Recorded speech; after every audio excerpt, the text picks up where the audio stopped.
Hi friends, സുഖമാണെന്ന് വിചാരിക്കുന്നു എല്ലാവർക്കും. അപ്പോൾ ഇന്ന് സൺഡേ ആയതുകൊണ്ട് വന്നതാണ്. കുറേ ദിവസമായി നമ്മൾ പൊങ്കാലയുടെ ഒരു ചെറിയ വീഡിയോ ഇട്ടതിന് ശേഷം പോയതാണ്. പിന്നെ അതിനുശേഷം നമുക്ക് വരാൻ കഴിഞ്ഞില്ല. അപ്പോൾ ഒരുപാട് കാര്യങ്ങൾ, നമുക്ക് വാർത്തകൾക്ക് ക്ഷാമമില്ലാതെ ഒരുപാട് കാര്യങ്ങൾ നടന്നു. പക്ഷേ എല്ലാം ഒന്ന് വളരെ ചുരുക്കി പറയാമെന്ന് വിചാരിച്ചാണ് ഞാൻ വന്നത്. നിങ്ങൾക്ക് ആരെങ്കിലും കേൾക്കാൻ താല്പര്യമുണ്ടോയെന്നൊന്നും എനിക്കറിയില്ല, എന്നാലും ഞാനങ്ങ് പറയാൻ പോകട്ടോ. അപ്പോൾ നമ്മൾ ഗണേശ മന്ത്രിയുടെ അവിഹിതം വന്നു. ഇതിൻ്റെ ഇടയ്ക്ക് അവിഹിതം വന്നതിന് ശേഷം ഗണേശ മന്ത്രിയുടെ അവിഹിതം കയ്യോടെ പിടിച്ചു. പിന്നെ അവിടെ വാടകത്ത് വീട്ടിൽ ഭാര്യ, രണ്ടാം ഭാര്യയായ ബിന്ദു മേനോൻ എന്ന് പറയുന്ന സ്ത്രീ അവിടെ ചെന്നപ്പോൾ, ഭാര്യ അവിടെ ചെന്ന സമയത്ത് മന്ത്രിയുടെ അവിഹിതമാണ്. മന്ത്രിയുടെ അവിഹിതത്തിന് അതല്ലൊരു തമാശ, മന്ത്രിയുടെ അവിഹിതത്തിന് ആരാണ് കാവല നിൽക്കുന്നത്? മന്ത്രിയുടെ പേഴ്സണൽ സ്റ്റാഫും പോലീസുകാരെയൊക്കെ പുറത്ത് കാവല നിൽക്കുകയാണ്. അതൊക്കെ ഭയങ്കര രസമാണ് അല്ലേ? നമ്മൾ പുറത്ത് കാവലൊക്കെ നിർത്തിക്കൊണ്ട് VIP സെറ്റപ്പിൽ ഒരു അവിഹിതമൊക്കെ എന്ന് പറയുന്നത് ഭയങ്കര, നമുക്കത് സ്വപ്നം കാണാൻ കഴിയുന്ന ഒരു കാര്യമാണ്.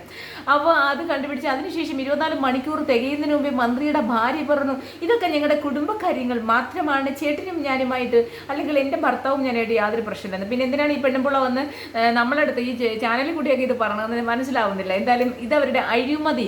കാരണം ഇവർ മന്ത്രി ഹൗസിൻ്റെ പേരിൽ ഇവർ പല കമ്പനികൾ നടത്തുന്നുണ്ട്. പല കമ്പനികളുടെ പല കമ്പനികളുടെ നമ്മുടെ നിയമസഭയിൽ ചെടിച്ചട്ടി വെച്ച ടെൻഡർ വരെ, അതിൻ്റെ ഒരു കൊട്ടേഷൻ വരെ എടുത്തിരിക്കുന്നത് മന്ത്രിയുടെ ഭാര്യയുടെ കമ്പനിയാണ്. അപ്പം ഇതെല്ലാം അഴിമതിയാണ്. പിന്നീട് മിൽമക്കാരുടെ പ്രസാദ് കൃഷി വകുപ്പുമായിട്ട് ചേർന്നിട്ട് എന്തൊക്കെയോ അഴിമതികളുണ്ട്. അങ്ങനെ ഇഷ്ടം പോലെ പൈസ. പിന്നെ വണ്ടി വാങ്ങിപ്പ്, നമ്മുടെ സഖാവ് പിണറായി വിജയൻ്റെ മകൾ വീണ വിജയനുമായി ചേർന്നുള്ള ബസ് കച്ചവടം. അപ്പം ഇങ്ങനെയൊക്കെയുള്ള കാര്യങ്ങളെല്ലാം പുറത്തു വരുന്നുണ്ട്. അപ്പോൾ ഇത് നമ്മൾ കൃത്യമായിട്ടുള്ള വിവരങ്ങൾ അറിയാൻ വയ്യാതെ നമ്മൾ പറയുന്നില്ല. എന്നാലും എന്തൊക്കെയോ അവിടെ പുകമറകളും ഒരുപാട് പ്രശ്നങ്ങളും ഒക്കെ സംഭവിക്കുന്നു എന്ന് തന്നെയാണ് നമുക്ക് ഇതിൽ നിന്ന് മനസ്സിലാവാൻ പോകുന്നത്. പിന്നെ തെരഞ്ഞെടുപ്പ് വരാൻ പോകുന്നത്. അപ്പോൾ തെരഞ്ഞെടുപ്പിൻ്റെതായിട്ടുള്ള കുറച്ച് കാര്യങ്ങളൊക്കെ പൊന്തി വരുമല്ലോ, ഇല്ലാത്തതും ഉള്ളതൊക്കെ പൊന്തി വരും. പക്ഷേ എന്നും പറഞ്ഞ് ഗണേശൻ മന്ത്രി ഭയങ്കര പച്ചവെള്ളം ചവച്ചരച്ച് കുടിക്കുന്നതാണ്, എല്ലാത്തിലും കൈ കഴുകുന്ന വ്യക്തിയാണ് എന്നൊന്നും ഞാൻ വിശ്വസിക്കുന്നില്ല. പിന്നെ ഗണേശൻ മന്ത്രിയുടെ അവിഹിതത്തിൽ യാതൊരു കാര്യമൊന്നുമില്ല. കാരണം ഗണേശൻ മന്ത്രി അങ്ങനെ അവിഹിതമൊന്നും നടത്തേണ്ട ആവശ്യമില്ല. ഗണേശൻ മന്ത്രി അങ്ങോട്ട് പ്രേമിക്കാൻ ഇഷ്ടം പോലെ പെണ്ണുങ്ങളുണ്ട് കേട്ടോ. കാരണം ഒന്നുമില്ലാലും ഗണേശ മന്ത്രി എല്ലാവർക്കും നല്ലോണം സാമ്പത്തികമായിട്ട് സഹായിക്കും. കൂടെ വരുന്ന പെണ്ണുങ്ങളെയൊക്കെ വഴിയാതാരാക്കത്തില്ല. അതുകൊണ്ടാണല്ലോ ജസ്റ്റിസ് ഹേമ കമ്മിറ്റി റിപ്പോർട്ട് വന്നപ്പോൾ നമ്മുടെ ഗണേശ മന്ത്രിയുടെ പേര് വന്നിട്ടില്ല. അത് നിങ്ങൾ കണ്ടില്ലായിരുന്നോ? ഗണേശ മന്ത്രി ആരും പറഞ്ഞിട്ടില്ല. കാരണം എന്താണ്? കൂടെ ചെല്ലുന്ന പെണ്ണുങ്ങളെ സംരക്ഷിക്കാനുള്ള ഒരു കഴിവും അതുപോലെയുള്ള കാര്യങ്ങളും ഗണേശ മന്ത്രി ചെയ്യുന്നുണ്ട്. അതുകൊണ്ട് തന്നെ പെണ്ണുങ്ങൾക്ക്, പിന്നെ ഈ ചെല്ലുന്ന പെണ്ണുങ്ങൾക്ക് അത് മതിയല്ലോ, സംരക്ഷണം, എല്ലാ തരത്തിലുമുള്ള സംരക്ഷണമാണല്ലോ അവരാഗ്രഹിക്കുന്നത്. അപ്പോൾ അത് കിട്ടുന്നതുണ്ടായതുകൊണ്ട് ആരും അയാൾക്കെതിരെ വലിയ പരാതിയും കാര്യങ്ങളൊന്നും വരുന്നില്ല. അപ്പോൾ എന്തായാലും ഗണേശൻ മന്ത്രിയെ സമ്മതിച്ചു കൊടുക്കണം. 5000 പ്രണയൊക്കെയാണ്.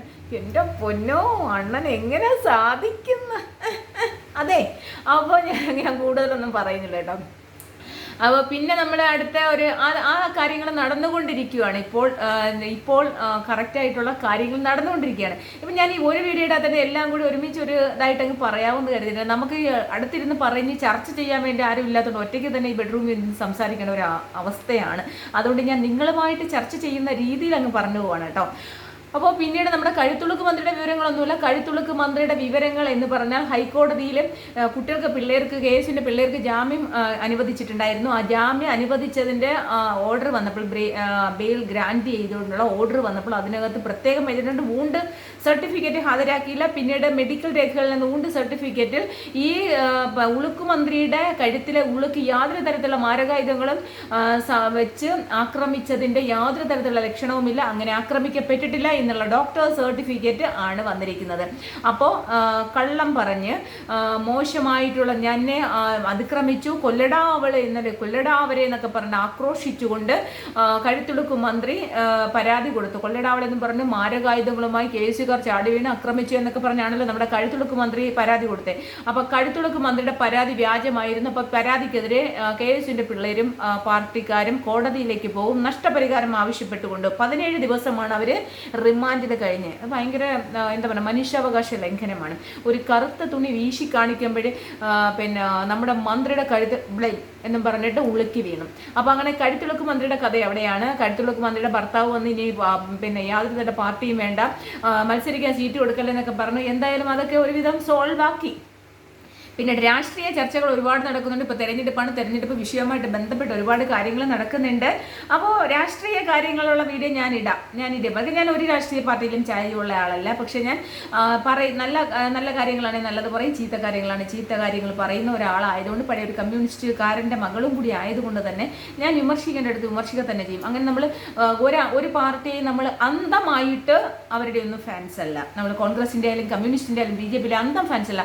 അതിലെ ചില ആൾക്കാരുടെ നല്ല പ്രവർത്തനങ്ങൾ നമുക്ക് ഇഷ്ടമാണ്, എല്ലാ പാർട്ടികളെയും. അപ്പോൾ അതുകൊണ്ട് തന്നെ ക്രിറ്റിസിസം ചെയ്യേണ്ടടുത്ത് ക്രിറ്റിസിസം ചെയ്യും. ഓക്കെ, അപ്പോൾ പിന്നീട് നമുക്ക് വന്നിരിക്കുന്നതെന്ന് പറഞ്ഞു കഴിഞ്ഞാൽ, പിന്നെ എനിക്ക് പറയാൻ നമ്മളൊരു ഷോർട്ട് വീഡിയോ ഇട്ടിട്ടുണ്ട്. എന്നാൽ പോലും പറയാതിരിക്കാൻ കഴിയാത്തത്, ശുദ്ധ വിവരക്കേട് ചെയ്ത നമ്മുടെ സമ്പൂർണ്ണ സാക്ഷര കേരളത്തിൽ ഒരിക്കലും നടക്കാൻ പാടില്ലാത്ത ഒരു കാര്യമായിട്ട് ഞാൻ കണ്ടത്, ഈ അടുത്തിടെ നമ്മുടെ കഴിഞ്ഞ കുംഭമേളയ്ക്ക് വൈറൽ ഗേളായിട്ടുള്ള മൊണാലിസയുടെ വിവാഹവുമായിട്ട് ബന്ധപ്പെട്ടൊരു കാര്യമാണ്. മൊണാലിസയുടെ വിവാഹം തമ്പാനൂർ സ്റ്റേഷനിൽ മൊണാലിസ ഒരു മുസ്ലിം പയ്യനുമായിട്ട് വീട്ടുകാരെ അറിയാതെ ഒളിച്ചോടി ഇവിടെ കേരളത്തിൽ അഭയം പ്രാപിച്ചപ്പോൾ ഇവിടുത്തെ ഭരണവർഗത്തിന്റെ സമുന്നത രാഷ്ട്രീയ പാർട്ടിയായ CPM-ന്റെ സംസ്ഥാന സെക്രട്ടറി ശ്രീ ഗോവിന്ദൻ സഖാവും അതുപോലെ തന്നെ തിരുവനന്തപുരം ജില്ലാ സെക്രട്ടറിയും നമ്മുടെ നികുതി പണം കൊണ്ട് ശമ്പളം വാങ്ങിക്കുന്നതുമായ രാജ്യസഭാ MP റഹീം സഖാവും അങ്ങനെ കുറെ കൂട്ടാളികളും എല്ലാം ചേർന്ന് ഈ മൊണാലിസ ഈ പയ്യനുമായിട്ട് പിടിച്ച് കല്യാണം കഴിച്ചു കൊടുത്തു. അതെങ്ങനെയാണ് കല്യാണം കഴിച്ചു കൊടുത്താൽ നമുക്കൊരു പ്രശ്നമില്ല. കാരണം നമ്മൾ തേർഡ് പേഴ്സൺ ആണ്. നമ്മളൊരു തേർഡ് പേഴ്സൺ ആയിട്ട് നിൽക്കുമ്പോൾ രണ്ട് വ്യക്തികൾ അവർക്ക് ഇഷ്ടപ്പെട്ടവരുമായിട്ട് കല്യാണം കഴിക്കുന്നതുമായിട്ട് നമുക്ക് യാതൊരു തരത്തിലുള്ള അഭിപ്രായം പറയാനും അവകാശമില്ല.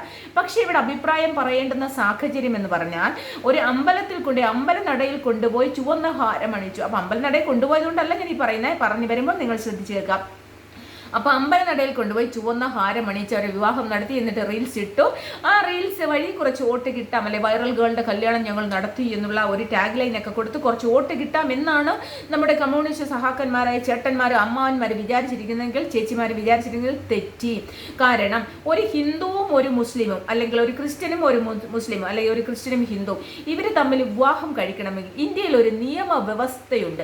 ആ നിയമവ്യവസ്ഥയ്ക്ക് വിധേയമായിട്ടായിരിക്കണം വിവാഹം കഴിക്കേണ്ടത്. അല്ലെങ്കിൽ അവർക്കൊരു നിയമപരമായിട്ടുള്ള സംരക്ഷണം കിട്ടത്തില്ല. ഇത് ഇന്നത്തെ നാളത്തെ കാര്യമല്ല. ഇവരൊക്കെ കുഞ്ഞുങ്ങളാണ്. ഇവർ കൊച്ചുകുട്ടികളാണ്. ഇവർക്ക് ജീവിതത്തിനെ കുറിച്ച് എന്താണെന്ന് അറിയില്ല. ജീവിതം എന്താണെന്ന് അറിയാത്ത പ്രായത്തിൽ അവർക്ക് തോന്നുന്ന കാര്യങ്ങൾ, നമ്മളും ഇതെല്ലാം കഴിഞ്ഞു വന്ന ആൾക്കാരാണ്. അപ്പോൾ അവർക്ക് ഇങ്ങനെ ഒരു ആവശ്യവുമായിട്ട് അവർ വരുമ്പോൾ അവർക്ക് പറഞ്ഞ് മനസ്സിലാക്കി കൊടുക്കേണ്ടത് നമ്മളെപ്പോലുള്ള പ്രായമുള്ള അല്ലെങ്കിൽ പക്വതയുള്ള ആൾക്കാരാണ്. അപ്പോൾ അതാണ് പറഞ്ഞത്, നിങ്ങളെ ഇങ്ങനെയുള്ള ഹിന്ദുവും മുസൽമാനും അല്ലെങ്കിൽ മുസ്ലിം മതവിഭാഗത്തിൽപ്പെട്ട ആളുമായി വിവാഹം കഴിക്കണമെങ്കിൽ ഇന്ത്യയിലെ നിയമവ്യവസ്ഥയിൽ സ്പെഷ്യൽ മാരേജ് ആക്ട് എന്നുള്ളൊരു സംഭവമാണുള്ളത്. അങ്ങനെ ഒരു നിയമമാണ് ഇവിടെ ഉള്ളത്. സ്പെഷ്യൽ മാരേജ് ആക്ട് പ്രകാരം വിവാഹം കഴിക്കണമെങ്കിൽ ആദ്യം ഇവിടെ സ്ഥലത്ത് വില്ലേജ് ഓഫീസ് അങ്ങനെയുള്ള സ്ഥലത്ത് നോട്ടീസ് ഇടണം. ആഫ്റ്റർ 30 days 30 ദിവസത്തിന് ശേഷം ഇവർക്ക് നിയമപരമായിട്ട് ഇവർക്ക് ആർക്കും എതിർപ്പില്ല എങ്കിൽ ഇവർക്ക് വിവാഹം കഴിക്കാം. എതിർപ്പുണ്ടെങ്കിൽ തന്നെ കോടതിയിൽ പോയാൽ തന്നെ 18 വയസ്സ് തികഞ്ഞ ഒരു പെണ്ണിനും 21 വയസ്സ് തികഞ്ഞ ഒരു ആൺകുട്ടിക്കും വിവാഹം കഴിക്കാൻ ഒരു നിയമ തടസ്സവുമില്ല. അവർക്ക് വിവാഹിതരാവണമെങ്കിൽ അങ്ങനെ വിവാഹിതരാവാം. അതിന് സ്പെഷ്യൽ മാരേജ് ആക്ട് പ്രകാരമാണ് വിവാഹം കഴിക്കേണ്ടത്. അല്ലാതെ ഏതെങ്കിലും അമ്പലത്തിന്റെ നടയിൽ കൊണ്ടുപോയി ചുവന്ന ഹാരം ഇട്ടെന്ന് വിചാരിച്ചു, ഏതെങ്കിലും പള്ളിയിൽ കൊണ്ടുപോയി ചുവന്ന ഹാരം ഇട്ടെന്ന് വിചാരിച്ചു, ഏതെങ്കിലും പാർട്ടി ഓഫീസിൽ കൊണ്ടുപോയി ചുവന്ന ഹാരം ഇട്ടെന്നോ വിചാരിച്ച് അവർ ഒരിക്കലും നിയമപരമായിട്ട് ഭാര്യയും ഭർത്താവും ആകില്ല. അവരുടെ നിയമ സംരക്ഷണം ആ കുട്ടിക്കും അതിന് ഇനി നാളെ ജനിക്കാൻ പോകുന്ന കുഞ്ഞുങ്ങൾക്കുമുള്ള സംരക്ഷണം എന്ന് പറഞ്ഞാൽ സ്പെഷ്യൽ മാരേജ് ആക്ട് പ്രകാരം വിവാഹിതരാകുന്നതാണ്. ഇതറിയാത്ത ഇത്രയും വിവരമില്ലാത്ത ആൾക്കാരായി പോയോ നമ്മുടെ ഈ സമുന്നത നേതാക്കന്മാരെന്ന് ആലോചിക്കുമ്പോഴേ സത്യം പറഞ്ഞാൽ ലജ്ജ തോന്നുവാണ്. ഇവരെന്താണ് വിചാരിക്കുന്നത്?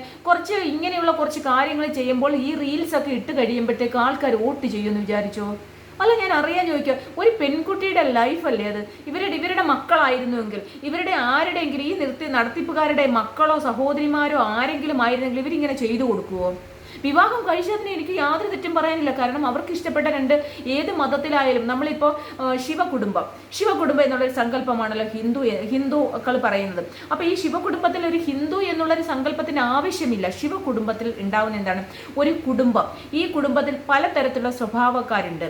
ഈ പലതരത്തിലുള്ള സ്വഭാവക്കാരെന്ന് പറഞ്ഞാൽ, സിംഹം ദേവിയുടെ ബാക്കിൽ ശിവനും പാർവതിയും, അതുപോലെ ഗണേശനും മുരുകനും ഇരിക്കുവാണ്. അപ്പോൾ എന്നിട്ട് ഇവരുടെ ഈ പാർവതിയുടെ ബാക്കിലായിട്ട് ഒരു സിംഹത്തിന്റെ സിമ്പൽ കാണിച്ചിട്ടുണ്ട്. ഈ സിംഹത്തിന്റെ സിമ്പൽ കാണിച്ചിട്ടുണ്ട്. ഫ്രണ്ടിൽ നന്ദികേശൻ കാളയുണ്ട്, മയിലുണ്ട്, ഗണേശന്റെ വാഹനമായ എലിയുണ്ട്. അപ്പോൾ ഇവിടെ പറയുന്നതെന്ന് പറഞ്ഞാൽ ഈ സിംഹത്തിന്റെ ആഹാരമാണ് കാള, നന്ദി ആയിട്ട് സങ്കല്പിച്ചിരിക്കുന്ന കാള. അതുപോലെ തന്നെ മയിലെന്ന് പറയുമ്പം വളരെ സാത്വികമായിട്ടുള്ള പാവമായിട്ടുള്ള കുഞ്ഞുങ്ങളെയാണ് അതിൽ സങ്കല്പിച്ചിരിക്കുന്നത്. ഈ മയിലെന്ന് പറയുന്നത്, മയിലിന്റെ ആഹാരം എന്താണ്? ശിവന്റെ കഴുത്തിൽ കിടക്കുന്ന പാമ്പാണ്. അതുപോലെ തന്നെ ഈ പാമ്പിന്റെ ആഹാരം എന്താണ്? ഗണേശന്റെ വാഹനമായ എലിയാണ്. അപ്പൊ ഈ പല തരത്തിലുള്ള വ്യത്യസ്ത സ്വഭാവക്കാരും വ്യത്യസ്ത ചിന്താഗതിക്കാരുമായ ആൾക്കാരെല്ലാവരും കൂടി ചേരുന്നതാണ് ഒരു കുടുംബം. ഇത്തരത്തിലുള്ള കുടുംബങ്ങൾ ഒരുമിച്ച് ചേരുമ്പോഴാണ് സമൂഹം ഉണ്ടാകുന്നത്. ഈ സമൂഹമാണ് നമ്മുടെ രാജ്യം എന്ന് പറയുന്നത്. അപ്പൊ എല്ലാ മതവിഭാഗങ്ങളും ഉണ്ട്. അപ്പൊ അതുപോലെ തന്നെ ശിവന്റെ ചന്ദ്രക്കല, നമ്മൾ ശിവന്റെ ഇവിടെ ചന്ദ്രക്കല കാണുന്നത്, യഥാർത്ഥത്തിൽ പറഞ്ഞ ചന്ദ്രക്കല എന്ന് പറഞ്ഞാൽ മുസ്ലിംസിന്റെ അവര് ഒരു ഇതായിട്ട് ആചരിക്കുന്ന ഒരു സിമ്പലാണ് ചന്ദ്രക്കല. ചന്ദ്രക്കല എന്ന് പറഞ്ഞാൽ യഥാർത്ഥത്തിൽ എന്താണ്? ലോകത്തിന്റെ വെളിച്ചമാണ് ചന്ദ്രക്കല, അല്ലെ? ചന്ദ്രൻ എന്ന് പറഞ്ഞാൽ ചന്ദ്രന്റെ പ്രകാശം എന്ന ലോകത്തിന്റെ ഇരുട്ടിന്റെ ആ ഒരു സമയത്ത് ചന്ദ്രന്റെ വെളിച്ചം അതൊരു ലോകത്തിന്റെ പ്രകാശമാണ്. അത് അറബിക്കായാലും ഇന്ത്യക്കായാലും ചൈനയ്ക്കായാലും ബ്രിട്ടനായാലും എല്ലാവർക്കും ഒരുപോലെയാണ്. ആ പ്രകാശം അത് ലോകത്തിന്റെ ഒരു വെളിച്ചമായി മാറുന്നത്. ലോകത്തിന്റെ വെളിച്ചത്തെയാണ് അത് പ്രദാനം ചെയ്യുന്നത്. അപ്പൊ നമ്മൾ ഉണ്ടാക്കുന്നതാണ് മനുഷ്യൻ ഉണ്ടാക്കുന്നതാണ് മതങ്ങൾ, അല്ലെ? മനുഷ്യൻ മതങ്ങളെ സൃഷ്ടിച്ചു, മതങ്ങൾ ദൈവങ്ങളെ സൃഷ്ടിച്ചു, ദൈവങ്ങൾ പരസ്പരം സ്നേഹം പങ്കുവച്ചു. അത് നമ്മൾ തന്നെ യേശുദാസിന്റെ ആ ഒരു പ്രധാനപ്പെട്ട ഒരു പാട്ടായിട്ട് നമ്മൾ തന്നെ കേൾക്കുന്നുണ്ട്. അപ്പം മനുഷ്യൻ ഉണ്ടാക്കിയതാണ് മതങ്ങൾ. അപ്പം അതുകൊണ്ട് ഒരു വിഭാഗത്തിൽപ്പെട്ട ആൾക്കാർ തമ്മിൽ വിവാഹം കഴിച്ചത് കൊണ്ടല്ല ഞാൻ പറയുന്നത്. സത്യം പറഞ്ഞാൽ ഇവർക്ക്, ഈ പെൺകുട്ടിക്കും ഈ ചെറുക്കനും ഒരു തരത്തിലുള്ള നിയമ സംരക്ഷണം ഇല്ലാതെ, ഒരു വിവരവും ഇല്ലാതെ, എന്താ പറയുക, വിവരമില്ലായ്മയാണ് കാണിച്ചു വെച്ചത്. അപ്പോൾ അവർക്ക് സ്പെഷ്യൽ മാരേജ് ആക്ട് പ്രകാരം ഇതേപോലെ തന്നെ ഈ കുട്ടി വന്ന് സംരക്ഷണം ആവശ്യപ്പെടാൻ എന്താണ് ചെയ്യേണ്ടത്? അതിനോട് സംസാരിച്ചിട്ട് ഇവിടെ സ്നേഹിതയുണ്ട്, ലീഗൽ എയ്ഡ് സെന്ററിന്റെ അണ്ടറിൽ സ്നേഹിത പോലെയുള്ള സ്ഥാപനങ്ങളുണ്ട്.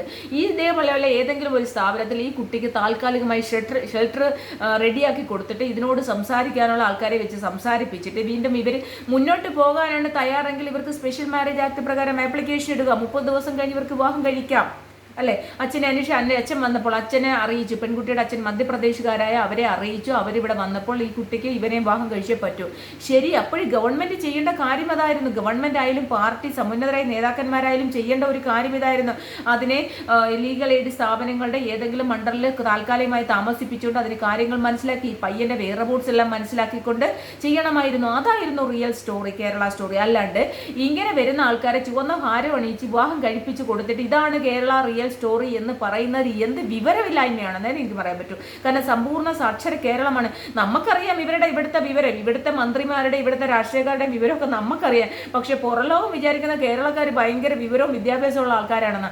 അപ്പോൾ അത് നമുക്കറിയാവുന്നതുകൊണ്ട് നമുക്കിത് മനസ്സിലാവും. കാരണം ഇത്രയും വിവരം ഇവർ കാണിക്കത്തുള്ളൂ. ഇവർ കാണിക്കുന്നതല്ല, ഇവർക്ക് തന്നെ ബൂമറാങ് പോലെ അടിക്കും, അല്ലെ? ഇവര് നമ്മുടെ ഇന്ത്യയുടെ അഭിമാനമാണ് സഞ്ജു സാംസൺ. സഞ്ജു സാംസൺ എന്താണ് ചെയ്യേണ്ടത്? സഞ്ജു സാംസൺ ജയിച്ചു വരുമ്പോൾ കേരളത്തിന് ആദരമായിട്ട് ഒരു ചടങ്ങ് ഉണ്ടാക്കി, ഒരു ചടങ്ങ് നടത്തി ആ ചടങ്ങിൽ വെച്ച് ആദരിക്കുകയുണ്ട്. നേരെ പോയി രാഷ്ട്രീയക്കാർ അവരെല്ലാവരുടെയും മന്ത്രിയും ഒക്കെ പോയിട്ട് അവിടെ പോയി എയർപോർട്ടിൽ പോയിട്ട് മാലയും ബൊക്കെയൊക്കെ കൊടുത്തിട്ട് അവിടെ വെച്ചിട്ട് റീലിട്ട് അത് ഇട്ടേക്കുന്നത്. പിന്നെ അതിനുശേഷം സിവിൽ സർവീസിന്റെ റിസൾട്ട് വന്ന് കുറേ കുട്ടികൾ സിവിൽ സർവീസിൽ കിട്ടി. അവരുടെയൊക്കെ വീട്ടിൽ പോയി അവരെ കൂടെ നിന്ന് റീൽസ് ഇടുന്നു. അല്ല, ഞാൻ ആലോചിക്കട്ടെ, ഇവരുടെയൊക്കെ കഷ്ടപ്പാട്, ഇവരുടെ കഷ്ടപ്പാടിൻ്റെ സഹനത്തിൻ്റെയും ഫലമായി അവരുണ്ടാക്കിയ നേട്ടങ്ങളുടെ പുറകിൽ ചെന്ന് നിന്ന് കുറച്ച് വോട്ട് കിട്ടും, പുറകിൽ ചെന്ന് നിന്ന് റീൽ ഉണ്ടാക്കിയാൽ, അല്ലെ റീൽ എടുത്തു കഴിഞ്ഞാൽ കുറച്ച് വോട്ട് കിട്ടും എന്നുള്ള മിഥ്യാധാരണ ആലോചിക്കുമ്പോൾ തന്നെ നാണക്കേട് തോന്നുവാണ്. CPM പോലെയുള്ളൊരു സമുന്നത പാർട്ടി ഇത്രമാത്രം അധപ്പതിച്ചു പോയല്ലോ എന്നുള്ളൊരു വിഷമമാണ്. കാരണം CPM-നെ പോലുള്ള ഒരു തൊഴിലാളി സംഘടനയുടെ ഒരു പാർട്ടി ഇത്രമാത്രം കുറച്ച് വോട്ട് നേടാൻ വേണ്ടി, അല്ലെ വോട്ട് കിട്ടാൻ വേണ്ടി എന്ത് അധമ പ്രവൃത്തിയും, അല്ലെ എത്ര വിവരമില്ലായ്മയും ചെയ്യുന്നു എന്ന് ആലോചിക്കുമ്പോൾ ഒരു വിഷമമുണ്ടല്ലോ. നമ്മൾ പാർട്ടിയുമായിട്ട് ബന്ധപ്പെട്ടോ അല്ലെ പാർട്ടിയെക്കുറിച്ച് അറിഞ്ഞും കേട്ടും വളർന്ന നമ്മളെപ്പോലുള്ള ആൾക്കാർക്ക് ഇത് കേൾക്കുമ്പോൾ ഉണ്ടാകുന്ന ഒരു മാനസിക ബുദ്ധിമുട്ടുണ്ടല്ലോ. അതുകൊണ്ടാണ് ഞാൻ ഈ പറയുന്നത്. അപ്പോൾ എന്തായാലും വളരെ മോശമായുള്ള ഒരു കാര്യമാണ് ചെയ്തത്. നമ്മുടെ വൈറൽ ഗേളായ മൊണാലിസയുടെ വിവാഹം നടത്തിക്കൊടുത്ത, നിയമപരമായിട്ട് വിവാഹം നടത്തിക്കൊടുത്ത തന്നെ നമുക്ക് എപ്പോഴും സന്തോഷമായിരുന്നേ. ഇത് നിയമപരമായിട്ടുള്ള യാതൊരു തരത്തിലും ഇല്ലാതെ ചുവന്ന ഹാരം അണിച്ചാണ് വിവാഹം നടത്തുന്നത്. എത്ര നാൾ പോകും? ഞാനൊരു കാര്യം ചോദിക്കട്ടെ, നമ്മൾ ഈ വണ്ടിയിലൊക്കെ ഇങ്ങനെ പോകും, സ്കൂട്ടറിലായാലും കാറിലായാലും പോകുമ്പോൾ സൈഡിലൊക്കെ ഒരു വെയിലത്ത് കൊച്ചു കുഞ്ഞുങ്ങൾ, കൈക്കുഞ്ഞുങ്ങളെയും ഇങ്ങനെ ഒക്കത്ത് ഇവിടെ ഒരു പാണാങ്കെട്ട് പോലെ കെട്ടിയിട്ട് അവിടെ ഇട്ടിട്ട് പെൺകുട്ടികൾ ഷീൽഡ് വിൽക്കാനും പേന വിൽക്കാനും ഇങ്ങനെ റോഡിൽ നമ്മുടെ സിഗ്നലിൽ നിർത്തുമ്പോഴാണല്ലോ ഇവർ നമ്മുടെ അടുത്തേക്ക് വരുന്നത്. അങ്ങനെ വരുന്ന പെൺകുട്ടികളെ നിങ്ങൾ കണ്ടിട്ടാവും. ഒന്ന് ആലോചിച്ച് നോക്കിയേ. നമ്മൾ ഈ ഭർത്താവ് ചിലപ്പോൾ ഉള്ളവരായിരിക്കാം, പക്ഷെ എന്നാലും ഭൂരിഭാഗം കുട്ടികൾ കുട്ടികളെ എനിക്ക് തോന്നും ഇത്രയും പൊടി കുഞ്ഞുങ്ങളെയും കൂടെ ചിലപ്പോൾ 2 കുട്ടികൾ കാണും, ചിലപ്പോൾ ഈ കയ്യിലും ഒരു കൊച്ചു കാണും. 2 പിള്ളേരെയും കൊണ്ടൊക്കെ ഇവരിങ്ങനെ ജോലി ചെയ്യണമെങ്കിൽ ഇവരെ ആരെങ്കിലുമൊക്കെ ഇതേപോലെ ചതിച്ചിട്ട് കൊച്ചുങ്ങളെ കയ്യിൽ ഉണ്ടാക്കി കൊടുത്തിട്ട് പോയതായിരിക്കുമോ? കാരണം നല്ല ഭംഗിയുള്ള ഇവരൊന്ന് കുളിച്ച് ഒന്ന് ബ്യൂട്ടി പാർലറിൽ പോയി ഒരുങ്ങിയൊക്കെ ഞാൻ മൊണാലിസയും കണ്ടി നല്ല സുന്ദരി പെമ്പുളാരാണ് ഈ റോഡിലൊക്കെ നമ്മൾ കാണുന്നത്, വളരെ യങ്ങായിട്ടുള്ള പിള്ളേർ. അപ്പോൾ ഇവരെ മിസ്യൂസ് ചെയ്യുവാണ്, ഇവരെ മിസ്യൂസ് ചെയ്ത് ഇവരെ കൊച്ചുങ്ങൾ ഉണ്ടാക്കി കൊടുത്തിട്ട് അവരുടെ ജീവിതം താറുമാറാക്കി പോവുകയാണ്. അപ്പോൾ ഇങ്ങനെയുള്ള ഒരു അവസ്ഥയാണ് എനിക്കിപ്പോൾ മൊണാലിസയെ കണ്ടപ്പോൾ തോന്നിയത്. കാരണം മൊണാലിസയ്ക്ക് നാളെ അങ്ങനെ വരാതിരിക്കട്ടെ എന്നുള്ള ആഗ്രഹമുണ്ട്. കാരണം കുപ്പയിൽ നിന്ന് ഒരു മാണിക്യം പോലെ ഒരു ഭാഗ്യം, സത്യം പറഞ്ഞാൽ ഭാഗ്യമാണ്. കോടിക്കണക്കിന് ആൾക്കാരുണ്ട്, കഴിവും ഒക്കെയുള്ള പിള്ളേർ എല്ലാവരും ഇന്ന് വീട്ടിലിരിപ്പുണ്ട് അല്ലേ. അപ്പോൾ അതൊന്നും കിട്ടാതെ എന്തോ ഒരു ഭാഗ്യത്തിന്, ഭയങ്കര ഒരു വലിയ ഭാഗ്യത്തിന് ഒരു ക്യാമറ, ആരുടെയോ ക്യാമറ കണ്ടില്ല ആ കൊച്ചു വന്നു. ആ കൊച്ചിന് വന്നിട്ട് അതിനെ കൊണ്ടുവന്ന് പിന്നെ ബോബി ചെമ്മണ്ണൂർ ഇവിടെ ജുവലറി പരസ്യത്തിൽ ജുവലറി ഉദ്ഘാടനത്തിന് കൊണ്ടുവന്നു. അതിനുശേഷം സിനിമയൊക്കെ കിട്ടിയെന്ന് പറഞ്ഞു. അപ്പോൾ അത് രക്ഷപ്പെട്ട് വരുന്ന ഒരവസ്ഥയിലാണ് ഇൻസ്റ്റാഗ്രാം വഴി പരിചയപ്പെട്ട ഒരു പയ്യനുമായിട്ട് കണ്ടുമുട്ടിയത്, വിവാഹം കഴിക്കാൻ ആഗ്രഹിച്ചത്. അത് ഇതിനെയും ഒരുപാട് സമയമുണ്ട് അല്ല. ഇപ്പോൾ ഈ കൊച്ചു ഒരു 10-17 വയസ്സ് 17, ഇവിടെ വയസ്സിൻ്റെ പ്രശ്നമാണ് ഇപ്പോൾ ചർച്ച ചെയ്യുന്നത്. പക്ഷേ എൻ്റെ മുന്നിൽ വയസ്സിൻ്റെ പ്രശ്നത്തിനേക്കാൾ ഉപരിയായി നിയമപരമായിട്ടുള്ള സാധുതയുള്ള ഒരു വിവാഹമാണോ എന്നുള്ളതായിരുന്നു എൻ്റെ ഒരു ഇത്. ഇവിടുത്തെ കുട്ടികൾക്ക് ഇവരൊക്കെ കുഞ്ഞുങ്ങളാണ്, നമ്മളെ സംബന്ധിച്ചുള്ള ഇവരൊക്കെ കുഞ്ഞുങ്ങളാണ്. ഇവരൊക്കെ ഇനി എന്തോരം പഠിക്കാറുണ്ട്. നമ്മൾ ഈ അവസ്ഥകളെല്ലാം കഴിഞ്ഞു വന്നതുകൊണ്ടാണ് നമ്മൾ ഇവരെ കുഞ്ഞുങ്ങളായിട്ട് വിചാരിക്കുന്നത്. ഈ കുഞ്ഞുങ്ങൾ ഇനി നാളെ ഇവരുടെയൊക്കെ അവസ്ഥ എന്താവെന്ന് ആലോചിക്കുമ്പോഴാണ് ഇവരെ ഈ നടത്തി കൊടുത്ത ആൾക്കാർ എന്ത് മെസ്സേജാണ് ഇത്തരം പ്രായത്തിലുള്ള കുട്ടികൾക്ക് കൊടുക്കുന്നത്, എന്ത് മെസ്സേജാണ് ഇവർ സമൂഹത്തിൽ കാഴ്ചവെച്ചത്. ഇത് നടത്തി കൊടുത്തത് കൊണ്ട് ഇവർക്ക് എന്ത് പ്രയോജനമാണ് ഉണ്ടായത്? ഇവർ സമൂഹത്തിലെ മനുഷ്യർക്ക് എന്ത് മെസ്സേജാണ് കൊടുത്തത്? ഇതൊക്കെ നമുക്ക് ആലോചിക്കുമ്പോഴാണ് നമ്മൾ ഇതിനെക്കുറിച്ച് സംസാരിച്ചു പോണേ. അപ്പോൾ ഇതാണ്. അപ്പോൾ എന്തായാലും തീർച്ചയായിട്ടും ഒരിക്കലും ആ കുട്ടിക്ക് ഒരു മോശം ഉണ്ടാകാതിരിക്കട്ടെ എന്ന് മാത്രമേ ഉള്ളൂ നമ്മുടെ പ്രാർത്ഥന. കാരണം വളരെ ഒരു എടുത്തുചാട്ടം, ഇതൊരു വലിയ എടുത്തുചാട്ടമായി പോയി. ഒരിക്കലും അങ്ങനെ ചെയ്യാൻ പാടില്ലായിരുന്നു. അതിന് ഇനിയും സമയമുണ്ട്, ഒരുപാട് സമയമില്ലേ. വയസ്സ് 10-18 വയസ്സേ ഉള്ളൂ. 28 വയസ്സായാലും പെൺകുട്ടികൾ സ്വന്തം കാലിൽ നിൽക്കാതെ സ്വന്തമായി ഏൺ ചെയ്ത് പോകാൻ കഴിക്കത്തില്ല എന്ന് പറയുന്നതാണ് യഥാർത്ഥ സ്ത്രീ. അതാണ് അവളാണ് ഫെമിനിസ്റ്റ്. ഇപ്പം ഞാൻ 28 38 വയസ്സായാലും എൻ്റെ സ്വന്തം കാലിൽ നിന്നുകൊണ്ട് സ്വന്തമായി ഏൺ ചെയ്യുന്ന കാലത്തെ ഞാൻ വിവാഹം കഴിക്കൂ എന്ന് പറയുന്ന ഞാനാണ് ഫെമിനിസ്റ്റ്. അല്ലാണ്ട് ഈ ഫേക്കായിട്ട് പിന്നെ ആണുങ്ങളെ ചീത്ത വിളിച്ച് ആണുങ്ങളെ തലയിൽ കയറി കണ്ട ആണുങ്ങളോടെല്ലാം ഓടി നടന്നിട്ട് പിന്നെ പോയി പീഡന കേസ് കൊടുക്കുന്നവളുമാരും അല്ല ഫെമിനിസ്റ്റുകൾ. അപ്പോൾ അല്ലാണ്ട് സ്ത്രീ സ്വന്തം കാലിൽ നിൽക്കാനും അവരുടെ ജീവിതം കരിപ്പിടിപ്പിക്കാനും അതുപോലെ തന്നെ മറ്റുള്ള സ്ത്രീകളെ അതിജീവനത്തിൻ്റെ മാർഗത്തിലേക്ക് അവരുടെ ജീവിത സാഹചര്യത്തിൽ നിന്ന് അവരെ കൈപിടിച്ചുയർത്താനും കഴിയുന്നവരാണ് യഥാർത്ഥ ഫെമിനിസ്റ്റുകൾ. അതാണ് എൻ്റെ കാഴ്ചപ്പാട് കേട്ടോ. പിന്നെ നമുക്ക് അടുത്തതായിട്ട് എന്താണ് ഇനി ഒത്തിരി കാര്യങ്ങൾ പറയുന്നുണ്ട്. പിന്നെ നമ്മുടെ ഇപ്പോഴത്തെ ട്രെൻഡ് അറിയാമല്ലോ, പെണ്ണുങ്ങൾക്ക് കാശ് ഉണ്ടാക്കണമെങ്കിൽ ഇപ്പം യൂട്യൂബ് നമ്മൾ തുറന്നു നോക്കാൻ പറ്റത്തില്ല. ഈ ഇരുമ്പ് ചട്ടയും ഈ സിലിക്കണൊക്കെ കെട്ടി വെച്ചിട്ട് ഇവിടം കൊണ്ട് ഈ ഫ്രണ്ട് ഭാഗം കൊണ്ട് ബ്രസ്റ്റിൻ്റെ ഭാഗം കൊണ്ട് തള്ളിക്കും, ഈ അടിഭാഗത്ത് ഇങ്ങനെ തള്ളിപ്പിച്ചിട്ട് ഈ ഇവിടം കൊണ്ട് ഇങ്ങനെ തള്ളിപ്പിക്കും. എന്നിട്ട് ഹാഫ് ഇത്രയും വരെയുള്ള ഡ്രസ്സ് ഇട്ടും. അപ്പോൾ ഈ പകുതി ഉണ്ടല്ലോ ഇതിങ്ങനെ തള്ളിയിരിക്കുകയും ചെയ്യും. എങ്ങനെ കാണിക്കുക, നാണക്കേട്, മനുഷ്യൻ്റെ തൊലി പൊളിഞ്ഞു എന്ന് എന്താ പറയാം. അപ്പോൾ ഇതിങ്ങനെ പകുതി കാണിച്ച് കഴിയുമ്പോഴത്തേക്കും നമ്മുടെ പുരുഷന്മാർ, നമ്മുടെ സ്വപ്ന സുരേഷ് പറഞ്ഞ കണക്ക് ഈത്തള ഒലിപ്പിച്ച് ഇങ്ങനെ ചക്കപ്പഴം കാണുമ്പോൾ ഈച്ച തപ്പുന്ന കണക്ക് ഈത്തള ഒലിപ്പിച്ച് നിൽക്കുന്നു ചിലവന്മാർ. നമ്മുടെ ആരാന്നറിയ കടകംപള്ളി സുരേന്ദ്രനെ പറഞ്ഞതാ, പഴയ ദേവസ്വം മിനിസ്റ്റർ കടകംപള്ളി സുരേന്ദ്രനെ പറഞ്ഞ ഈത്തള ഇതിലേക്കൂടെ ഇങ്ങനെ ഈത്തള ഒലിപ്പിക്കുന്ന പെണ്ണുങ്ങളെ കാണുമ്പോൾ. അതുപോലെ ഇങ്ങനെ പകുതി സിലിക്കോൺ വെച്ച് കെട്ടിയ മാറിടവും എടുത്തു വെച്ച് പോട്ടെ. ഇപ്പോൾ സിലിക്കോൺ ഓപ്പറേഷൻ ഒന്നും ചെയ്യേണ്ട, ഇപ്പം അല്ലാതുള്ള പാഡുകൾ ഇട്ടും താഴെയുള്ള സപ്പോർട്ട് ചെയ്യുമ്പോഴത്തേക്ക് മുകളിലേക്ക് പൊങ്ങി വരും മാറിടം. ഇതറിയാത്ത മന്ദബുദ്ധികളായ കുറേ ആണുങ്ങൾ ഈ യൂട്യൂബിൻ്റെയൊക്കെ മുമ്പിൽ ചെന്നിരുന്ന് ഇവളുമാരെ ലൈവ് കാണുന്നു. സത്യം പറഞ്ഞാൽ എനിക്കൊക്കെ കയറി വരും. ഞാൻ നോട്ട് ഇൻട്രസ്റ്റ് അടിച്ചാലും വീണ്ടും വരും. ചിലത് വരും ഫോൺ വിളിച്ചിട്ട്, നിങ്ങൾക്ക് ഫ്രണ്ട്സ് ഇല്ലേ, ഫ്രണ്ടിനെ വേണം എന്നെ കൂടി ചാറ്റ് ചെയ്യണമെങ്കിൽ നിങ്ങൾ മറ്റേ സൈറ്റിലേക്ക് കയറൂ. 1 രൂപ തന്നാൽ മതി, 1 രൂപ ആകപ്പാടെ 1 രൂപയേ ഉള്ളൂ, 1 മിനിറ്റിന് 1 രൂപ. എൻ്റെ ദൈവം, നിൻ്റെയൊക്കെ വീട്ടിൽ ഇതിനെ കണ്ട് നല്ല സുന്ദരി പെണ്ണുങ്ങൾ ഇരിപ്പുണ്ട്. നിൻ്റെയൊക്കെ പെണ്ണുമ്പിള്ള നീ ആദ്യം വന്ന് നിൻ്റെ പെണ്ണുമ്പിളെ പോയെന്ന് നോക്ക്. ഈ ഇവളെയും കാട്ടി കൂടുതലൊന്നും ആർക്കും ഇല്ല. നിൻ്റെയൊക്കെ പെണ്ണുമ്പിള്ളമാർക്ക് എല്ലാ സ്ത്രീകൾക്കും, ചിലർക്ക് ചെറുതും വലുതും ഒക്കെ ആയിരിക്കും, എല്ലാ സ്ത്രീകൾക്കും ഒരുപോലെയാണ്, ഒരേപോലെയാണ്. ഇവിടെ ഇപ്പോൾ കുറേ എണ്ണം ഉണ്ടായിരുന്നു. ഞാൻ എല്ലാ ട്രാൻസ്ജെൻഡേഴ്സിനും പറയുന്നില്ല, എന്നാലും കുറേ അവന്മാർ ആണുങ്ങൾ പെൺവേഷം കെട്ടിക്കൊണ്ട് അവിടെ എവിടെയൊക്കെ വെച്ച് പിടിപ്പിച്ചുകൊണ്ട് ഇങ്ങനെ പകുതി തുറന്നിട്ട് നടക്കും കുറേ അവന്മാർ. എനിക്ക് ഒരിക്കലും ഇവരെ ഒന്നും അവന്മാരെന്നേ വിളിക്കാൻ പറ്റൂ. ആണായിട്ട് ജനിച്ചവരെല്ലാം ആണായിട്ട് തന്നെ. ഇവർ മുറിച്ച് കളഞ്ഞെന്ന് വിചാരിച്ച് ഇവരെങ്ങനെയാണ് പെണ്ണാവുക? ഞാനിപ്പോൾ ഇതിനകത്ത് ഈ വീഡിയോയ്ക്കകത്ത് എല്ലാം അങ്ങ് പറഞ്ഞു പോവാണ്. കാരണം 56 വീഡിയോ ഒന്നും ഇടണ്ടാലോ എന്ന് കരുതിയിട്ട്. നിങ്ങൾക്ക് കേൾക്കാൻ സൺഡേ അല്ലേ, കേൾക്കാൻ താല്പര്യമുള്ളവർ സമയമുള്ളവരൊക്കെ കേൾക്കട്ടെ. അല്ല, ഞാൻ ചോദിക്കുന്നത് ഇവരൊക്കെ എങ്ങനെയാണ് പെണ്ണാവുക? സ്ത്രീ എന്ന് പറഞ്ഞാൽ എന്താണ്? സ്ത്രീ എന്ന് പറഞ്ഞാൽ എന്താണ് എന്നുള്ളത് ഞാൻ അടുത്ത വീഡിയോയിലിടാം. ഇപ്പോൾ അതൊരു 10-20 മിനിറ്റ് ആയെന്ന് തോന്നുന്നു. അപ്പോൾ എന്തായാലും ഇതൊരു ബിസിനസ്സായി മാറിടം കാണിച്ചുകൊണ്ടുള്ള ബിസിനസ് ഞാൻ അടുത്ത വീഡിയോയിൽ കംപ്ലീറ്റ് ചെയ്യാം. അപ്പോൾ ഇപ്പോൾ ഇവിടെ വെച്ച് നിർത്തി.